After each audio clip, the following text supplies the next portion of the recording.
Hello दोस्तों, I hope कि आप सब बढ़िया होंगे। अगर आप इस चैनल पे नए हो तो पहले जाके पार्ट 1 देखो। इसी वीडियो के डिस्क्रिप्शन में तुम्हें लिंक मिल जाएगी। तो आज हम ड्रैगन बॉल कागुमे को आगे कंटिन्यू करने वाले हैं। तो मेरी तुम लोगों से बस एक ही रिक्वेस्ट है, प्लीज इस वीडियो को बिना स्किप करे लास्ट तक देखना। तो तुम्हारा और टाइम ना लेते हुए चलो शुरू करें। तो पिछली वीडियो में हमने देखा कि गोहान प्राइड ट्रूपर्स को ज्वाइन कर लेता है और गोटन और ट्रंक्स बीच के साथ ट्रेनिंग कर रहे होते हैं। और तभी हम अर्थ पे आते हैं, जहां हम गोहान के घर को देखते हैं। पैन खिड़की पे बैठी होती है, शायद वो कहीं जाने की सोच रही है। और तभी वो वहां से उड़ जाती है। हम देखते हैं कि वो उड़ते हुए कहीं जा रही होती है। पैन बोलती है, मैं ट्रेनिंग करने के लिए बहुत ही ज्यादा एक्साइटेड हूँ। पीको ने मेरे को बोला था कि जब भी मैं ट्रेनिंग के लिए रेडी हूँ मैं साउथ वेस्ट फॉरेस्ट में आ जाऊँ। और तभी हमें पिकलो को दिखाया जाता है। पिकलो पैन को आता हुआ सेंस कर लेता है और बोलता है, पैन भी थोड़ी देर में आती ही होगी, क्यों ना तब तक हम शुरू कर दें। टूर्नामेंट ऑफ पावर को खत्म हुए 2 साल हो चुके हैं, तो मेरे को दिखाओ तुमने उनमें क्या सीखा है। और तभी उनमें से एक नमैकिन बोलता है, तुम बस देखते जाओ, हमने एक नई टेक्निक डेवलप करी है। और ये सुनते ही पिकलो बहुत ही ज्यादा एक्साइटेड हो जाता है और ट्रेनिंग के लिए रेडी हो जाता है। पिकलो बोलता है, बातें बंद करो और मुझे दिखाओ तुम क्या कर सकते हो। और तभी वो सब ट्रेनिंग शुरू कर देते हैं और उन्हें ट्रेनिंग करते हुए 20 मिनट हो जाती है। 20 मिनट बाद पैन वहाँ उड़ते हुए आती है और एक चट्टान पे आके खड़ी हो जाती है और उन सबको देखने लग जाती है। हम देखते हैं कि ट्रेनिंग करते करते उन सभी की हालत काफी बुरी हो चुकी है, लेकिन अभी भी उनमें से कोई भी हार नहीं मान रहा होता। और दोबारा लड़ने के लिए वो सभी के सभी पावर अप करने लग जाते हैं। और पिकलो पावर अप करते हुए बोलता है, खैर मैं मानता हूँ तुम पहले से स्ट्रोंग हो चुके हो और तुमने हमारी स्पीशीज के बारे में मुझे काफी अच्छी चीज सिखाई है। और उन सभी को देख के लग रहा होता है जैसे एक दूसरे के साथ फाइट करके वो काफी खुश हैं, जैसे वो इस चीज को एंजॉय कर रहे हो। और तभी पैन वहाँ आती है और बोलती है, मुझे भी तुम्हारे साथ ट्रेन करना है। और पिकलो पैन को देख के खुश होता है। और तभी सीन चेंज होता है, हमें हिट और फ्रोस्ट को दिखाया जाता है। ये वही सीन है जब फ्रोस्ट हिट को फाइट के लिए चैलेंज कर रहा होता है। हिट फ्रोस्ट से बिल्कुल भी फाइट नहीं करना चाह रहा होता, लेकिन फ्रोस्ट ने हिट के लिए कोई चॉइस ही नहीं छोड़ी होती। और फाइनली वो फाइट करने के लिए रेडी होता है। उन दोनों के बीच में फाइट का प्रेशर धीरे धीरे काफी बढ़ रहा होता है। वो सोच रहे होते हैं कि इस फाइट में जिसने भी पहले अटैक करा वो जीत जाएगा।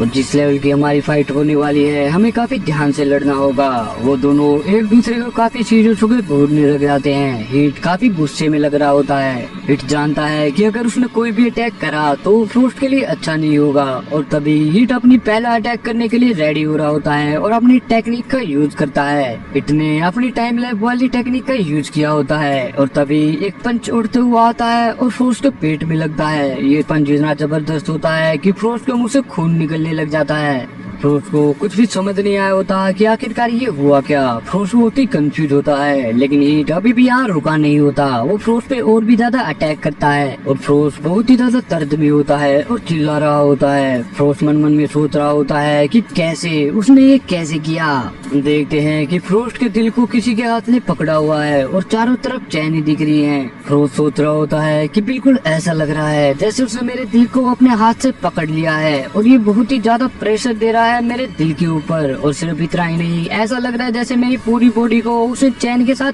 बांध दिया है। और इस पॉइंट पे फ्रोस्ट समझ चुका होता है कि वो भी हिट को नहीं हरा सकता और अगर उसने हिट के अटैक को नहीं रोका तो वो मर भी सकता है। लेकिन इसके बाद भी फ्रोस्ट हिट की तरफ स्माइल करता है और हिट को ये बिल्कुल अच्छा नहीं लगा होता। हिट फ्रोस्ट पे और भी ज्यादा अटैक करता है और हिट के अटैक इतने ज्यादा स्ट्रॉन्ग होते हैं और इतने ज्यादा फास्ट है कि फ्रोस्ट उन्हें देख ही नहीं पा रहा होता, उन्हें अच्छे से डॉज ही नहीं कर पा रहा होता।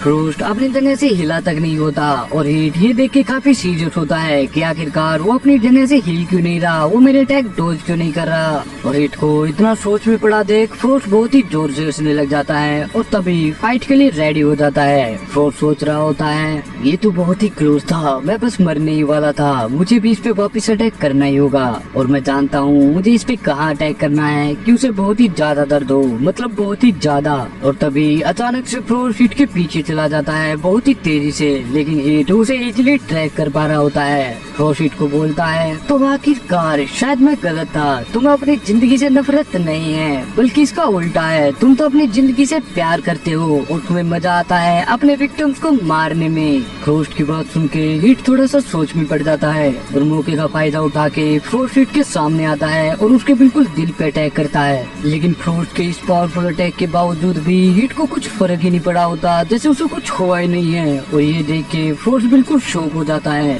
और हैरानी के साथ पीछे देखते हुए बोलता है कि ये क्या है। और तभी हमें बहुत सारे हिट दिखते हैं, जैसे हिट ने अपनी कॉपी बना ली हो।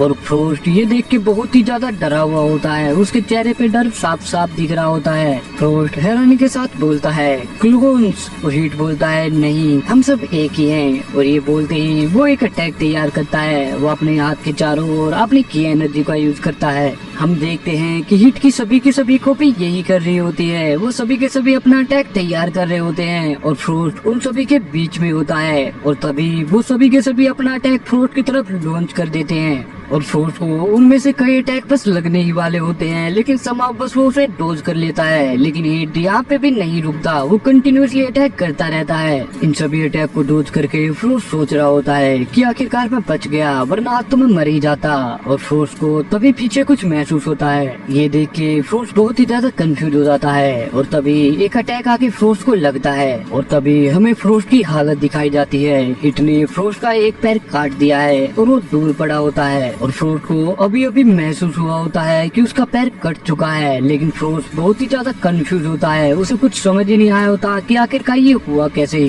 फ्रोस्ट बहुत ही हैरानी के साथ बोलता है मेरा पैर, और ये बोलते ही फ्रोस्ट बेहोश होने लग जाता है। फ्रोस्ट को अभी भी कुछ समझ ही नहीं आ रहा होता कि आखिरकार उसके साथ हुआ क्या। वो सोच रहा होता है कि आखिरकार मेरे साथ हो क्या रहा है। और ये सोचते सोचते फ्रोस्ट बेहोश होकर नीचे गिर जाता है। और तभी सीन चेंज होता है, हमें आज का समय दिखाया जाता है, जहाँ हम देखते हैं कि प्रिंस वेजिटा एक सेंस के साथ ट्रेनिंग कर रहा है। प्रिंस वेजिटा बोलता है चीजों का सहारा लेना बंद करो और मुझे बार बार खुद को मारने का मौका मत दो। और ये बोलते ही वेजिटा उस सेयन के पेट में पंच करता है। ये पंच काफी जबरदस्त होता है कि उस सेयन के मुंह से थोड़ा सा खून निकलने लग जाता है और वो अपने घुटने टेक के नीचे बैठ जाता है। और ये देख के वेजिटा भी वही रुक जाता है। वेजिटा उस सेयन को समझाते हुए बोलता है तुम्हें अभी कुछ चीजों में फर्क जानने की जरूरत है। तुम्हें पता ही नहीं है सीधे लड़ना और एक मौका देख के सामने वाले पे अटैक करने में क्या फर्क है। खैर अभी के लिए ब्रेक लेते हैं, मैं जा रहा हूँ और मैं 10 मिनट में वापिस आऊंगा। और ये बोलते ही वेजिटा वहाँ से उड़ के जाने लग जाता है। हम देखते हैं वेजिटा सिर्फ एक सेयन को ट्रेनिंग नहीं दे रहा, वहाँ और भी सेयन्स है, लेकिन फिर भी उड़ते हुए वो देखते बोलता है ये बस काफी नहीं है। वेजिटा चाह रहा होता है कि और भी सेयन्स आए और इनकी तरह वेजिटा से ट्रेनिंग ले। और जिस सेयन को वेजिटा ट्रेनिंग दे रहा होता है वो वेजिटा की तरफ काफी प्राउडली देखता है और बोलता है आपने जो भी मेरे लिए कुछ किया है उसके लिए बहुत बहुत धन्यवाद मिस्टर वेजिटा। लेकिन तब तक वेजिटा वहाँ से जा चुका होता है। हम देखते हैं कि वो कहीं आया है और ऊपर से ही किसी को देख रहा होता है और वेजिटा हंसते हुए बोलता है वो सब काफी कम है, लेकिन उनको ट्रेन करते हुए मुझे काफी प्राइड महसूस हो रहा है। और तभी वेजिटा उनके पास लैंड करता है। वेजिटा बोलता है कैलीफ्ला मैं बताता हूँ तुम्हें कहाँ दिक्कत आ रही है। जिसका मतलब है अब वो सब एक साथ मिलकर ट्रेन कर रहे हैं, अब वो आपस में नहीं लड़ रहे। कैलीफ्ला बोलती है मुझे कुछ भी समझ नहीं आ रहा, तुमने मेरे को बोला कि मैं पहले ही अपना मूव एडवांस में तैयार कर लूं, लेकिन तुमने मेरे को ये भी बोला कि मैं बिना सोचे समझे बस लड़ती रहूं, मुझे कुछ भी समझ ही नहीं आ रहा। कैलीफ्ला ये हुबा से पूछ रही होती है और हुबा कैलीफ्ला की बात का जवाब देते हुए बोलता है कोई भी किसी को भी आगे बढ़ने से नहीं रोक सकता। अगर तुम एक ही डायरेक्शन में चलती रहोगी तो आगे जाके तुम्हें दीवार ही मिलेगी, लेकिन इस चीज से कोई फर्क भी नहीं पड़ता। अगर मैं अपनी बात करूँ तो मैं कितनी ही कोशिश क्यों ना कर लूँ, मैं जब तक कोई प्लान नहीं बना सकता तब तक कि मैं कोई एक्शन ना ले लूँ। इसीलिए मैं हमेशा अपनी प्लानिंग फाइट के बीच में करता हूँ। मेरा कहने का मतलब है कि जो भी दीवार तुम्हारे सामने आ रही है तुम उसकी जड़ को ढूंढो। अगर तुम उसे जड़ से मिटा दोगी तो तुम एक ही बार में उस दीवार को तोड़ के उसके आर पार निकल जाओगी। वेजिटा उन दोनों को देख के काफी खुश हो रहा होता है। वेजिटा सोच रहा होता है इन दोनों की जोड़ी एक दूसरे को ट्रेन करने के लिए काफी बढ़िया है। और तभी हुआ को वेजिटा दिखता है। हुआ बोलता है तो तुम यहाँ हो वेजिटा।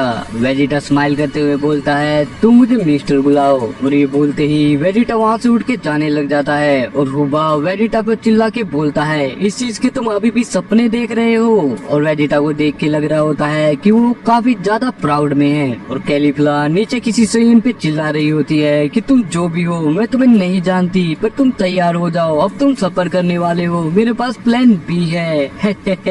और उससे इनको कुछ समझ में ही नहीं आ रहा होता कि कैलीफिला बोल क्या रही है। हम देखते हैं कि वेजिटा उठ के ब्रोली और बाकी सभी के पास आया होता है। हर एडमिरल ने अपना एक ग्रुप बनाया होता है और टोटल 4 ग्रुप है जैसा कि वेजिटा ने कहा था। और तभी वेजिटा उन सबके पास लैंड करता है। एडमिरल फनल ब्रोली को समझा रही होती है कि ब्रोली तुम्हें अपनी एनर्जी को रोकना नहीं है, तुम उसके साथ डील करो, उसे कंट्रोल करने की कोशिश करो। और फिर फनल केल को बोलती है, यंग लेडी तुम्हें थोड़े कॉन्फिडेंस की जरूरत है, तुम खुद पे भरोसा नहीं कर रही और खुद पे भरोसा ना करना ही है जिसकी वजह से तुम और भी ज्यादा स्ट्रॉन्ग नहीं बन पा रही हो। तुम काफी समझदार हो और मुझे शुरू से यही लगता है। फनल की बात सुन के केल थोड़ा सा शर्माने लग जाती है और उनकी बात सुन के वेजिटा बोलता है, केल तुम इसकी बात सुनो, अगर तुम इसकी बात मानोगे तो तुम बहुत ही आगे जा सकती हो।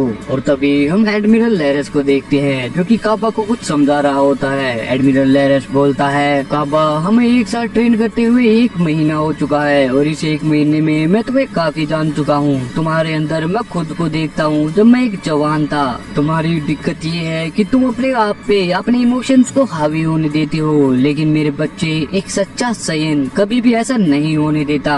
एक चीज को हमेशा ध्यान रखना, तुम्हारी हिचकिचाहट, तुम्हारी डाउट, तुम्हारे इंस्टेंट से पहले तुम्हारा लॉजिक, तुम्हारा पेशेंस, तुम्हारी ब्रेवरी आती है। और एडमिरल लेरेस की बात सुन के काबा बहुत ही सीरियस हो जाता है। काबा बोलता है, आपने जो भी बताया मैं वो समझ गया एडमिरल लेरेस। और तभी पीछे से एक आवाज आती है जो बोलती है, काबा। और तभी काबा पीछे मुड़ के देखता है कि उसे किसने बुलाया है। तभी हम देखते हैं कि वो वेजिटा है। वेजिटा बोलता है, क्या मैं तुमसे 1 मिनट के लिए बात कर सकता हूँ? काबा बोलता है, अच्छा ठीक है, आपको किस बारे में बात करनी है? वेजिटा बोलता है, मुझसे सवाल मत पूछो। और तभी हमें एक खंडर दिखाया जाता है। हम अभी भी प्लेनेट सडाला पे ही हैं और ये एक रात का समय है। और हम देखते हैं कि वो सभी के सभी यहाँ इकट्ठे हो रहे होते हैं। काबा, कैलीफ्ला, केल, वेजिटा, ब्रोली वो सभी यहाँ आए होते हैं। तभी कैलीफ्ला गुस्से में बोलती है, आखिरकार हम सब यहाँ कर क्या रहे हैं? तभी पीछे से काबा बोलता है, मुझे वेजिटा ने बोला था तुम सबको यहाँ लाने के लिए। और वो सब तभी वेजिटा के पास आते हैं और वेजिटा बोलता है, मैं सब कुछ साफ साफ बताता हूँ, आज मैं तुम सबके ग्रुप्स में आया था और तुम्हारे एडमिरल जो तुम्हें नई नई चीजें सिखा रहे हैं वो काफी बढ़िया है, तुम्हें वो चीज सीखनी चाहिए। लेकिन जहाँ फाइट की बात है तुम उन सब से काफी ज्यादा स्ट्रॉन्ग हो, फाइट के मामले में तुम ऑलरेडी उनसे काफी आगे आ चुके हो। और ये बोलते हुए वेजिटा स्माइल करता है और सुपर सेन ब्लू में ट्रांसफॉर्म हो जाता है और अपनी बात को कंटिन्यू करते हुए बोलता है, आज से हर रात हम सब यहीं पे मिलेंगे ट्रेन करने के लिए ताकि तुम्हारी बेस्ट फॉर्म को हम अचीव कर सके।